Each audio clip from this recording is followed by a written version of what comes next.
Okay, so here's my pancake box with my wire.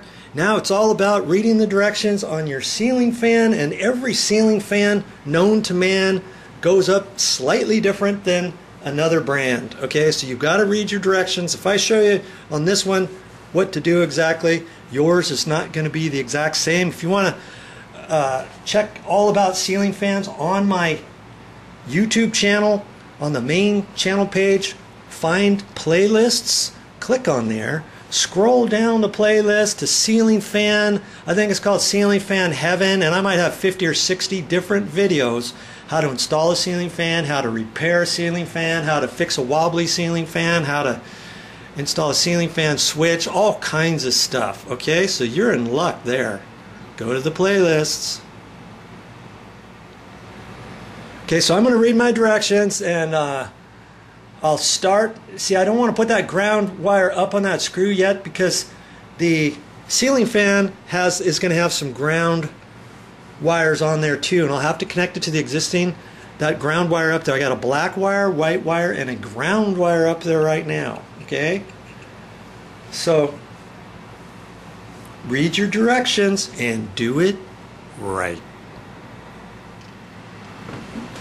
Now here's something I want you to note. Remember that ground screw?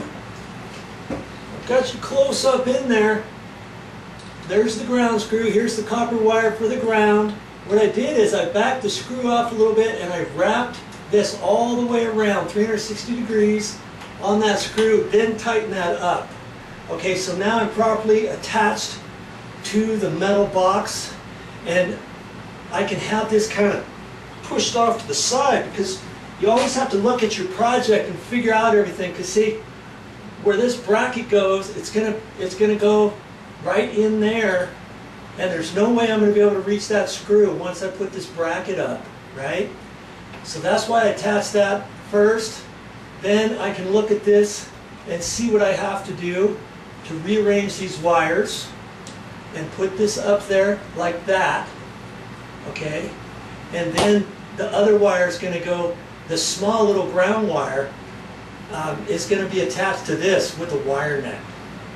Okay, that's how we're going to do that.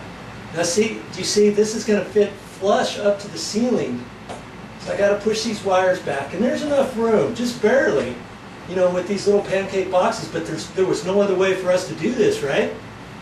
And that's why we had to notch it into the ceiling and screw it up to the joist, because this bracket had to fit up nice and tight to the ceiling. So look at your particular ceiling fan, check it all out before you do all your rough electrical and your box and all that, so that you do it according to what you need to have done. Now I'm in the process of mounting the mounting bracket for the ceiling fan. Now see, there's a little bit of slop. I can slide it that way or that way, just a little bit. I've already determined that I wanted the center of this in the center of this box, but at this point I can snug it up like that. Then I can take my measures, my tape measure, and measure in all directions to make sure I like that location. Obviously I can't move this any other way from front to back, right? But from left to right I can. And in such a small bathroom, that's why I wanted a smallish ceiling fan, because there's a couple things I had to take into consideration. See that outside wall? There's an outside corner there. There's also this outside corner.